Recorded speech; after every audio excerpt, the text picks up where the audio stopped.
காவேரியோட வளைகாப்பு சீனு செம சூப்பரா இருக்க போது. நம்ம காவேரிக்கு விஜய் செம சர்ப்ரைஸ் பண்ண போறாரு அப்படின்னு சொல்லிட்டு யாரெல்லாம் நினைக்கிறீங்க? மறக்காம இந்த வீடியோக்கு லைக் போட்டு தெரிவிங்க.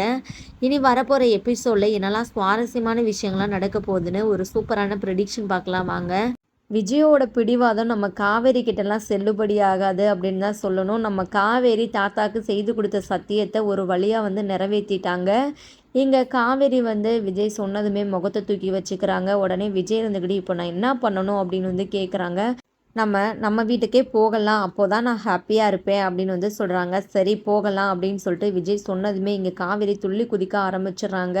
இதை தான் நான் எதிர்பார்த்தேன், தாத்தா பாட்டி ரொம்பவே சந்தோஷப்படுவாங்க, இது போதுங்க அப்படின்னு சொல்லிட்டு ரொம்பவே சந்தோஷப்படுறாங்க. காவேரி சந்தோஷமாக இருக்கிறத பார்த்துட்டு நம்ம விஜயும் ஹாப்பியாக இருக்கிறாங்க.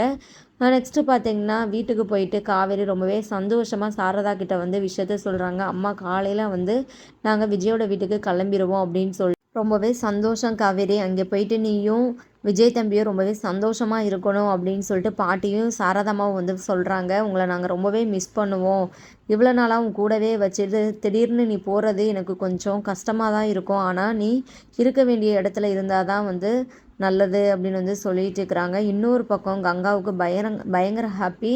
ஃபஸ்ட்டு இதுக்கு இந்த வீட்டை விட்டு தொலைஞ்சு போனால் தான் நம்மளுக்கு சந்தோஷம் கிடைக்கும், இந்த வீட்டில் நமக்கு ஒரு கொஞ்சம் கூட மரியாதையே இல்லை அப்படின்னு சொல்லிட்டு இங்கே நம்ம காவேரி வந்து கங்கா கிட்ட போயிட்டு பேசுகிறாங்க. அக்கா நாளைக்கு வந்து நான் இங்கேருந்து போயிடுவேன், நீ வந்து கரெக்டான டைமுக்கு சாப்பிடணும், மற்ற எதை பற்றியும் யோசிக்கக்கூடாது, ஹாப்பியாக இரு, அப்போ தான் வயிற்றில் இருக்கிற குட்டி பாப்பாவும் ரொம்பவே சந்தோஷமாக இருக்கும் அப்படின்னு வந்து சொல்கிறாங்க.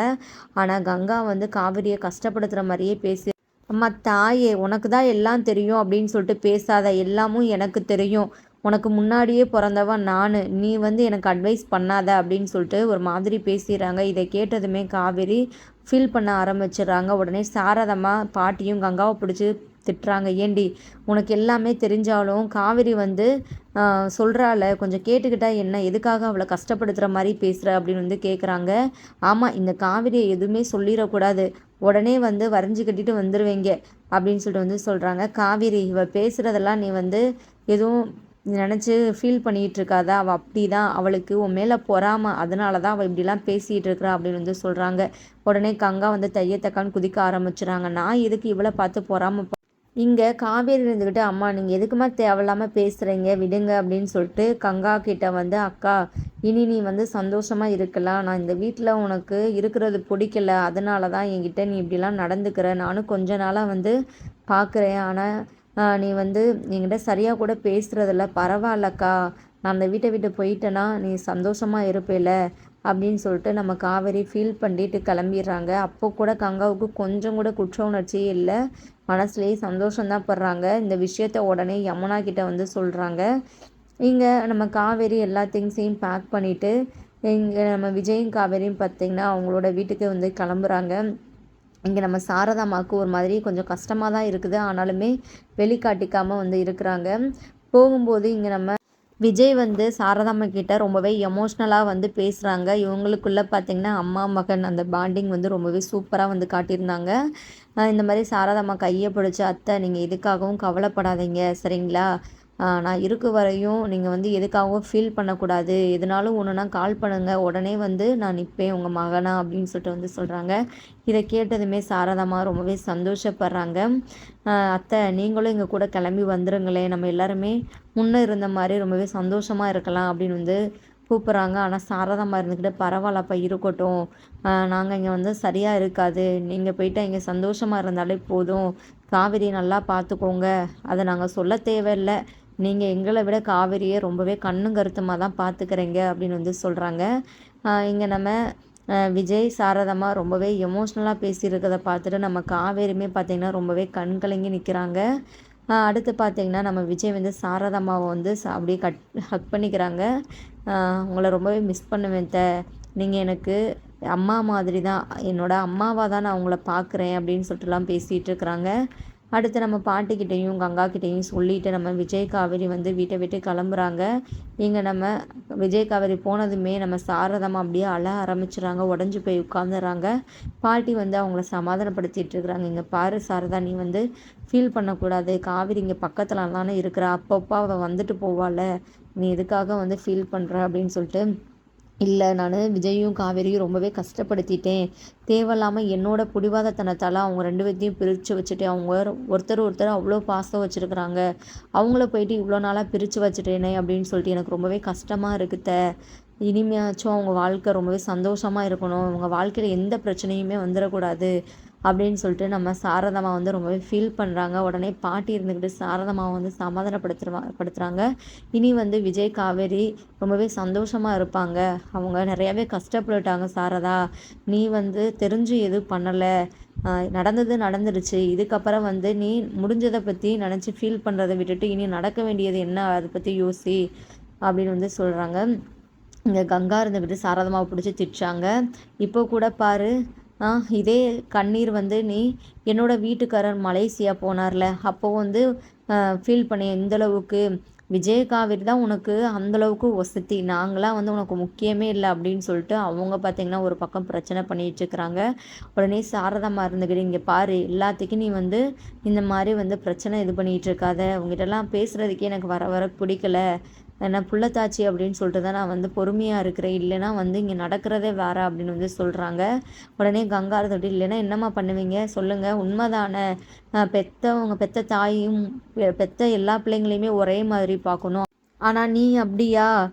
உனக்கு வந்து எங்கள் எல்லாரையும் விடையும் காவேரி தான் ரொம்பவே பிடிச்சவ அப்படின்னு சொல்லிட்டு பேசுகிறாங்க. நீ எல்லாம் திருந்தவே மாட்டா கங்கா, உங்ககிட்டலாம் சொல்லி புரியவே வைக்க முடியாது.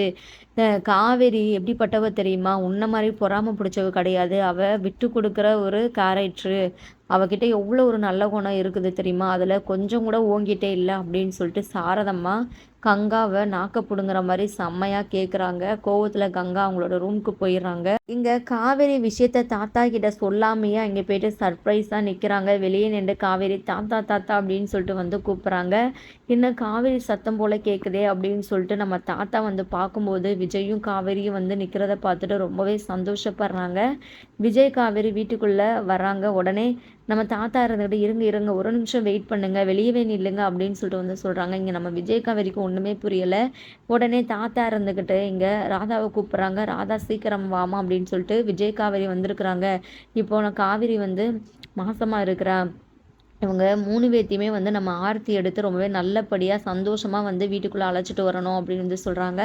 ராதாவுமே ஆர்த்தி தட்டி எடுத்து இங்கே நம்ம விஜய், காவேரி ஆர்த்தி எடுத்து வந்து அழைச்சிட்டு வராங்க. பாட்டியுமே வந்துடுறாங்க. விஜயை பார்த்ததுக்கப்புறம் பாட்டி ரொம்பவே சந்தோஷப்படுறாங்க. விஜயை பாட்டி வந்து ஹக் பண்ணிக்கிறாங்க. விஜய், நீ என்னை விட்டு எங்கேயுமே போக மாட்டேல அப்படின்னு வந்து கேட்குறாங்க. பாட்டி, நீ நான் இந்த வீட்டில் தான் இருக்க போகிறேன் சரிங்களா? ஆனால் ஒன்று, நீங்கள் காவேரி கிட்ட மட்டும் சண்டை போடாதீங்க தயவு செஞ்சு, அது போதும் எனக்கு. ஏன்னா காவேரி இப்போ வந்து தனியாள் கிடையாது. அவள் வயிற்றில் நம்ம வீட்டு வாரிசு வளருதில்ல பாட்டி. அவள் சந்தோஷமாக இருக்கணும். எந்த விதத்துலேயும் அவளை நீங்கள் கஷ்டப்படுத்திடக்கூடாது ப்ளீஸ் பாட்டி அப்படின்னு சொல்லிட்டு வந்து கேட்குறாங்க. எங்கள் பாட்டி இருந்துக்கிட்டு இல்லை விஜய், நான் இதுக்கப்புறம் காவேரி கிட்ட எந்த ஒரு பிரச்சனையும் பண்ண மாட்டேன். இப்போ நான் நல்லா புரிஞ்சுக்கிட்டேன். ஏன் மேலே தான் எல்லா தப்பும். நீ இந்த வீட்டை விட்டு போகிறதுக்கு கூட நான் தான் முழுக்க முழுக்க காரணம். இதுக்கும் காவேரிக்கும் எந்த சம்மந்தமும் இல்லை அப்படின்னு சொல்லிட்டு நம்ம காவேரி கிட்டேயும் ரொம்பவே நல்ல விதமாக பாட்டி வந்து பேசுகிறாங்க. நம்ம காவேரியும் ரொம்பவே சந்தோஷப்படுறாங்க. இங்கே நம்ம காவேரி தலையை கோதி விட்டு பாட்டி இருந்துக்கிட்டு காவேரி, உன்னை நான் ரொம்பவே கஷ்டப்படுத்திட்டேலாம், சாரி காவேரி அப்படின்னு வந்து சொல்கிறாங்க. பாட்டி, என்கிட்ட போயிட்டு நீங்கள் சாரி கேட்கலாமா? நான் அதை கொஞ்சம் கூட பெரிய விஷயமா எடுத்துக்கல. ஆனால் என்னால் நீங்கள் கஷ்டப்பட்டுட்டீங்களே அப்படின்னு சொல்லிட்டு தான் எனக்கு கொஞ்சம் ரொம்பவே வருத்தமாக இருக்குது. எனக்கு ரொம்பவே குற்ற உணர்ச்சியாக இருந்துச்சு பாட்டி. என்னால் தானே உங்களுக்கு உடம்பு சரியில்லாமல் போச்சு. தயவு செஞ்சு என்ன மன்னிச்சிடுங்க பாட்டி அப்படின்னு வந்து சொல்கிறாங்க. உடனே பாட்டி இருந்துக்கிட்டு காவேரி, உனக்கும் இதுக்கு எந்த சம்மந்தமும் இல்லை, எல்லாம் என்னால் மட்டும்தான் அப்படின்னு சொல்லிட்டு வந்து சொல்கிறாங்க. உடனே தாத்தா இருந்துக்கிட்டு ஏதோ நடந்தது நடந்துருச்சு, இதுக்கப்புறம் நம்ம வந்து சந்தோஷமாக இருக்கலாம். ஒரே ஒரே வீட்டில் எல்லாருமே ரொம்பவே ஜாலியாக சந்தோஷமாக இருக்கலாம் அப்படின்னு வந்து சொல்கிறாங்க. இங்கே நம்ம விஜயும், காவேரியும் பார்த்திங்கன்னா தாத்தா பாட்டியை நிற்க வச்சு அவங்கக்கிட்ட வந்து ஆசீர்வாதம் வாங்குறாங்க. அவங்களும் ரொம்பவே சந்தோஷமாக ஆசீர்வாதம் பண்ணுறாங்க. இன்னொரு பக்கம் அன்பு பார்த்திங்கன்னா வீட்டுக்கு வராரு. என்ன குடும்பம் சேர்ந்துருச்சு போலவே அப்படின்னு சொல்லிட்டு அவருக்கு ஒரு பக்கம் பார்த்திங்கன்னா செம்ம கோவம். இந்த சொத்தை எப்படினாலும் நம்ம ஆட்டையை போட்டுடலாம்னு நினச்சோமே, இந்த விஜய் மறுபடியுமே இந்த வீட்டுக்குள்ளே வந்துட்டானே, இதுக்கப்புறம் நம்மளுக்கு கொஞ்சம் கூட மரியாதை கிடைக்காது. அது மட்டும் இல்லாமல் இந்த சொத்தும் நம்மளுக்கு இல்லை, நல்லாவே தெரிஞ்சு போச்சு அப்படின்னு சொல்லிட்டு இங்கே அன்பை பார்த்ததுமே விஜய் இருந்துக்கிட்டு இந்த ஆள் இங்கே எதுக்கு இருக்கிறாரு அப்படின்னு வந்து சொல்கிறாங்க. உடனே பாட்டி இருந்துக்கிட்டு விஜய் நீ அவர் மேலே கோவப்படாத, சித்திக்காக பார்க்கணும், அவர் ஒரு மூலையில் இருந்துட்டு போகட்டும் அப்படின்னு வந்து சொல்கிறாங்க. பாட்டி சரி இவ்வளோ தூரம் சொல்கிறாங்களே அப்படின்னு சொல்லிட்டு தான் விஜய் வந்து பொறுமையாக இருக்கிறாங்க.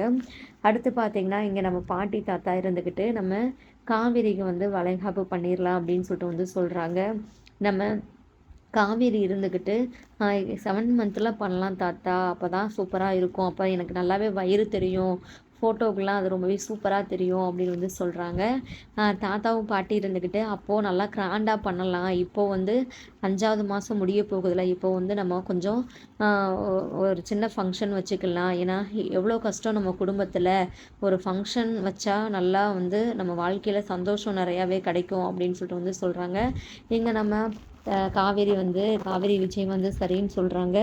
அடுத்து பாட்டி இருந்துக்கிட்டு அவங்களோட ரூமுக்கு வந்து போகிறாங்க. ஒரு நிமிஷம் இருங்க அப்படின்னு சொல்லிட்டு போயிட்டு பார்த்தீங்கன்னா நகை பாக்ஸை வந்து எடுத்து வந்து நம்ம காவேரி கிட்ட வந்து கொடுக்குறாங்க. இந்தா காவேரி, இது வந்து உன்னோட அத்தை, இது அதாவது விஜயோட அம்மாவோட நகையெல்லாம் இதில் இருக்குது, இது எல்லாம் உனக்கு தான், நீயே வச்சுக்கோ அப்படின்னு சொல்லிட்டு வந்து கொடுக்குறாங்க. உடனே காவிரி இருந்துக்கிட்டு பாட்டி இதெல்லாம் எனக்கு வேணாம் பாட்டி, உங்களோட அன்பு எனக்கு போதும், நீங்கள் எல்லாம் இருக்கும்போது எனக்கு இதெல்லாம் எதுக்கு பாட்டி, அதெல்லாம் வேணாம் அப்படின்னு வந்து சொல்கிறாங்க. உடனே பாட்டி தாத்தா விஜய் எல்லாருமே இருந்துக்கிட்டு காவேரி வாங்கிக்கோ, இது உனக்கு தான் வந்து சேரணும், ஏன்னா விஜயோட அம்மாவோடது உனக்கு தான் முழு உரிமை இருக்குது, இது வேறு யாருக்கு நாங்கள் கொடுக்க போகிறோம் அப்படின்னு சொல்லிட்டு வந்து சொல்கிறாங்க.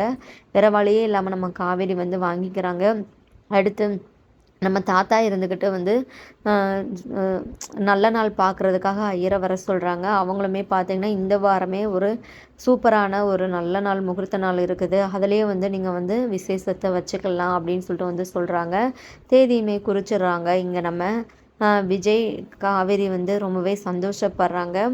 இங்கே நம்ம சாரதாம்மா வந்து நம்ம காவேரிக்கு கால் பண்ணுறாங்க. கால் பண்ணி நம்ம சாரதாம்மா வந்து விசாரிக்கிறாங்க. அங்கே எல்லாமும் ஓகே தானே, உன்னை யாரும் வந்து கஷ்டப்படுத்துகிற மாதிரி எதுவும் பேசலைல அப்படின்னு வந்து கேட்குறாங்க. ரொம்பவே ஃபீல் பண்ணிட்டு இங்கே காவேரி ரொம்பவே சந்தோஷமாக இங்கே நடந்த எல்லா விஷயத்தையுமே சொல்கிறாங்க. பாட்டி என்கிட்ட ரொம்பவே நல்ல விதமாக நடந்துக்கிறாங்க, பாட்டி என்னை மனசார ஏற்றுக்கிட்டாங்க, நீ வந்து இங்கே நான் கஷ்டப்படுறேன் அப்படின்னு சொல்லிட்டுலாம் நினைக்காதம்மா, உண்மையாகவே இங்கே நான் ரொம்பவே சந்தோஷமாக இருக்கிறேன் அப்படின்னு வந்து சொல்கிறாங்க. உண்மையாவா காவேரி அப்படின்னு வந்து கேட்குறாங்க. அம்மா சத்தியமாம்மா, பாட்டி கிட்ட ரொம்பவே மாற்றம், அவங்க ஏதோ ஒரு கோவத்தில் இருந்திருக்கிறாங்க, இப்போ வந்து அவங்க என் மேலே ரொம்பவே பாசமாக இருக்கிறாங்க, இதுக்கப்புறம் என்கிட்ட அவங்க இந்த மாதிரி தான் நடந்துக்குவாங்க அப்படின்னு சொல்லிட்டு எனக்கு முழு நம்பிக்கை இருக்குதுமா அப்படின்னு வந்து சொல்கிறாங்க. அதை கேட்டதுக்கு அப்புறம் தான் சாரதாம்மாவுக்கு பார்த்திங்கன்னா மனசே நிம்மதியாக இருக்குது, ரொம்பவே சந்தோஷப்படுறாங்க. அப்புறம் நம்ம காவேரி வந்து இந்த வாரத்தில் வந்து ஒரு சின்ன வளைகாப்பு ஃபங்க்ஷன் மாதிரி வைக்கலாம் அப்படின்னு சொல்லிட்டு பேசியிருக்கிறாங்க அப்படின்னு வந்து சொல்கிறாங்க. அதை கேட்டதுமே சாரதாம்மா ரொம்பவே சந்தோஷப்படுறாங்க. அம்மா நான் நாளைக்கே வந்து கிளம்பி வரேன் சரியா, வீட்டுக்கு வந்து மற்ற எல்லாமே பேசலாம் அப்படின்னு வந்து சொல்கிறாங்க. பாரு, நீ உடனே இங்கே வரணும்னு எதுவும் இல்லை, இங்கே என்ன அப்படிலாம் எந்த வேலையும் இல்லை, அப்பளங்காய வைக்கிறதெல்லாம் நான் பார்த்துக்கிறேன், நீ அங்கே பாட்டியை பார்த்துக்கோ நல்லா அப்படின்னு வந்து சொல்கிறாங்க. நெக்ஸ்ட்டு பார்த்தீங்கன்னா இங்கே சாரதாம்மா வந்து பாட்டிக்கிட்ட வந்து இந்த மாதிரி நடந்த எல்லா விஷயத்தையுமே சொல்லி ரொம்பவே சந்தோஷப்படுறாங்க. காவேரியோட மனசுக்கு காவேரி எப்போவுமே நல்லா தான் இருப்பா, ஏதோ போதாத காலம் அவள் ரொம்பவே கஷ்டப்பட்டுட்டா, இதுக்கப்புறம் வந்து அவள் வாழ்க்கையில் எப்போதுமே சந்தோஷம் மட்டும்தான் அப்படின்னு வந்து சொல்கிறாங்க. இதை கேட்டதும் கங்காவுக்கு அப்படியே பார்த்திங்கன்னா ரொம்பவே வயிற்றுச்சலாக இருக்குது, இந்த காவேரிக்கு மட்டும் இவ்வளோ சந்தோஷம் எப்படி தான் அவள் வாழ்க்கையில் கிடைக்குதோ அப்படின்னு சொல்லிட்டு ரொம்பவே பொறாமப்படுறாங்க. எங்கள் யமுனா கிட்ட வந்து இந்த காவேரி சந்தோஷத்தை நம்ம கண்டிப்பாக தடுக்கணும், அந்த வீட்டை எப்படினாலும் விற்கிறதுக்கு ஏற்பாடு செய்ய அப்படின்னு வந்து சொல்கிறாங்க. வீடை வந்து விற்கிறதுக்கு ஏற்பாடு செஞ்சாச்சு, நாளைக்கு வந்து அந்த ஆள் வராரு, சைன் போட்டால் போதும் அப்படின்னு சொல்லிட்டு இங்கே யமுனா வந்து சொல்கிறாங்க. அதை கேட்டதுக்கு அப்புறம் தான் இந்த கங்காவுக்கு பயங்கர சந்தோஷமாக இருக்குது. நெக்ஸ்ட்டு பார்த்திங்கன்னா ஆல்ரெடி வந்து சாரதாம்மா கிட்ட அப்படி இப்படின்னு பேசி ஒத்துக்க வச்சுட்டாங்க. அப்புறம் இங்கே நம்ம காவேரிக்கிட்டையுமே பார்த்திங்கன்னா பிரச்சனை பண்ணி அவங்களையுமே வந்து ஒத்துக்க வச்சுறாங்க. இங்கே அந்த வீட்டை விற்கிறதுக்கு எல்லா ஏற்பாடுமே வந்து செஞ்சு காவேரி இதை பற்றி விஜய்கிட்ட சொல்லி ரொம்பவே ஃபீல் பண்ணுறாங்க. விஜய்க்கு இந்த விஷயத்தில் நம்ம எதனாலும் பண்ணணும் அப்படின்னு சொல்லிட்டு இருக்கிறாரு. நெக்ஸ்ட்டு பார்த்தீங்கன்னா அந்த வீடை நம்ம விஜயே வந்து வாங்குறாரு. ஆனால் இந்த விஷயம் வந்து நம்ம காவேரி சாரதாம்மா வேறு யாருக்குமே வந்து தெரியலை. பணம் வந்துருச்சு அப்படின்னு சொல்லிட்டு இந்த யமுனாவும் கங்காவும் பயங்கர சந்தோஷத்தில் வந்து குதிக்கிறாங்க. பணத்தில் கொஞ்சம் நம்ம காவேரிக்கும் கொடுக்குறாங்க. ஆனால் காவேரி எனக்கு வேணாம் அப்படின்னு வந்து சொல்லிடுறாங்க. இதில் வந்து கங்காவும் யமுனாவும் தான் நிறையா வந்து ஷேர் பண்ணிக்கிறாங்க. கொஞ்சம் பார்த்தீங்கன்னா சாரதாம்மாக்கும் வந்து கொடுக்குறாங்க. அடுத்து பார்த்தீங்கன்னா இங்கே வளைகாப்பு ஃபங்க்ஷன் வந்து செம சூப்பராக வந்து நடத்துகிறாங்க. அப்போ பார்த்தீங்கன்னா நம்ம காவேரி செம்ம அழகாக வந்து சிம்பிளாக இருந்தாலும் ரொம்பவே சூப்பராக ரெடி ஆகிட்டு வந்திருக்கிறாங்க. நம்ம தாத்தா அண்டு நம்ம விஜயெல்லாம் பார்த்திங்கன்னா வேஷ்டி ஷர்ட்டில் வந்து ரொம்பவே கலக்குறாங்க தான் சொல்லணும். இங்கே வளைகாப்புமே நல்லபடியாக நடந்துகிட்ருக்குது. இந்த கங்காவும் யமுனாவும் எப்போதும் போல் காவேரியை பார்த்து பொறாமப்படுறாங்க, புரணி பேசுகிறாங்க. நெக்ஸ்ட்டு பார்த்திங்கன்னா அந்த டைமில் தான் நம்ம விஜய் இருந்துக்கிட்டு எல்லார் முன்னாடியுமே வந்து நம்ம காவேரிக்கு வந்து ஒரு கிஃப்ட்டு கொடுக்குறாங்க. நம்ம காவேரிக்கு வந்து ஒன்றுமே புரியலை, எதுக்குங்க இந்த கிஃப்ட்டு அப்படின்னு சொல்லிட்டு வந்து கேட்குறாங்க. நீ ஓப்பன் பண்ணி பாரு அப்படின்னு சொல்லிட்டு விஜய் சொல்லவும் அந்த கிஃப்ட்டை நம்ம காவேரி வந்து ஓப்பன் பண்ணி பார்க்குறாங்க. அதில் தான் வந்து நம்ம காவேரியோட வீட்டோட அந்த டாக்குமெண்ட் இருக்குது. அதை பார்த்ததுமே ரொம்பவே சந்தோஷப்படுறாங்க. ஸ்டார்டிங்கில் நம்ம காவேரிக்கு ஒன்றுமே புரியலை, இது என்னங்க அப்படின்னு சொல்லிட்டு கேட்கும்போது, இங்கே பாரு உன்னோட வீடு தான், அந்த வீடை நானே வாங்கியாச்சு, நீ அந்த வீடு வந்து உன்னோட வீடு அப்படின்னு வந்து சொல்கிறாங்க. அதை கேட்டதுக்கப்புறம் நம்ம காவேரிக்கு பயங்கர சந்தோஷமாக இருக்குது, கண்கலங்க ஆரம்பிச்சுறாங்க. இன்னொரு பக்கம் இந்த கங்கா யமுனா பார்த்தீங்கன்னா செம்ம மூக்குடைஞ்சு போய் நிற்கிறாங்க. இங்கே சாரதம்மா இருந்துக்கிட்டு கூட ரொம்பவே அதிர்ச்சியில் நிற்கிறாங்க. அந்த இடத்துலையே பார்த்தீங்கன்னா நம்ம விஜய் காவேரி வந்து அப்படியே அழுதுகிட்டே வந்து ஹக் பண்ணி கேட்குறாங்க. ரொம்பவே எமோஷ்னலாக வந்து போகுது. அடுத்தடுத்து செம சூப்பரான சீன்ஸ்லாம் வரப்போகுதுங்க. நம்ம வெயிட் பண்ணி ஃபுல் எபிசோட பார்த்து தெரிஞ்சுக்கலாம். தேங்க்யூ ஃபார் வாட்சிங்.